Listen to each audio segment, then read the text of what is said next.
Uncle கீச்சி சீக்கிரம் என் கூட பிரிட்ஜுக்கு வாங்க. எல்லாரும் ஒன்னா சேர்ந்து போராடினா கண்டிப்பா கேட்டோவை தோக்கடிக்க முடியும். இல்லை நாரி, என்னால சண்டை போட முடியாது.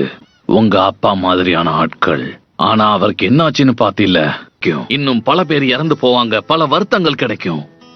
வேண்டாம் நாரி, என் மனசுல இனி எந்த வலிக்கும் இடம் கிடையாது. நானும் என்னோட வாழ்க்கைய வலியோட வாழ விரும்பல. சண்டை போடணும். இத செய்யாம விட்டுட்டோன்னு வருத்தப்படுற வாழ்க்கை என்னைக்கும் வாழாத. உங்களுக்கு, அம்மாக்கு, தாத்தாக்கு, எல்லாருக்குமே. அதனாலதான் சொல்றேன், வாங்க சண்டை போடலாம். அழுதுகிட்டோ கோவத்திலயோ பயத்திலயோ உட்கார்ந்துட்டு இருக்கிறதுனால எந்த பிரயோஜனமும் இல்ல.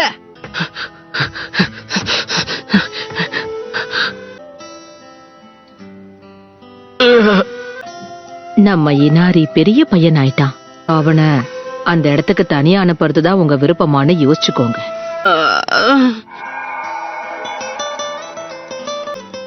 அப்ப சரி, யாரும் வரலனாலும் பரவாயில்ல.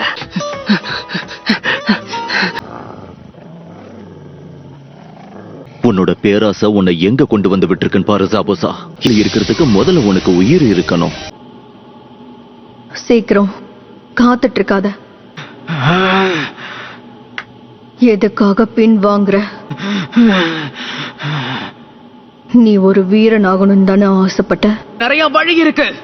சண்டையில இன்னொருத்தருடைய உயிரை எடுத்துட்டா உண்மையான நெஞ்சு ஆயிட முடியும் நீ நினைக்கிறியா? அது மிகப்பெரிய தப்பு. ஒருத்தருடைய உயிரை எடுத்துட்டா ஷினோபி ஆயிட முடியாது. ஆட்ல நான் உன்னை முதல் வாட்டி பார்க்கும் போதே எனக்கு ஒண்ணு தோணுச்சு. நம்ம 2 பேரும் ஒரே மாதிரி தான். இதுதான் உன்னுடைய முடிவா? உண்மை என்னன்னா, வேற ஒரு தருணத்துல சந்திச்சிருந்தா நாம 2 பேரும் கண்டிப்பா நல்ல நண்பர்களாக இருந்திருப்போம். அப்படிதான், வேகமா வா. சாஸ்கே உடைய கனவை உடைச்சதுக்காக நான் உன்னை சும்மா விட மாட்டேன்.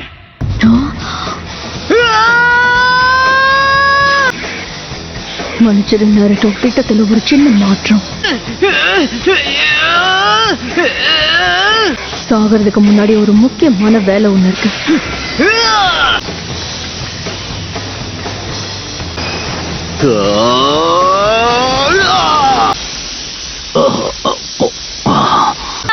நல்லதானே இருக்கீங்க?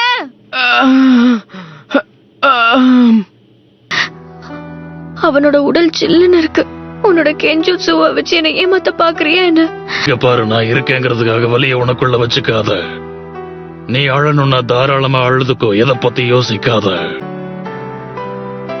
நான் தான் பெஸ்டா இருந்தேன்.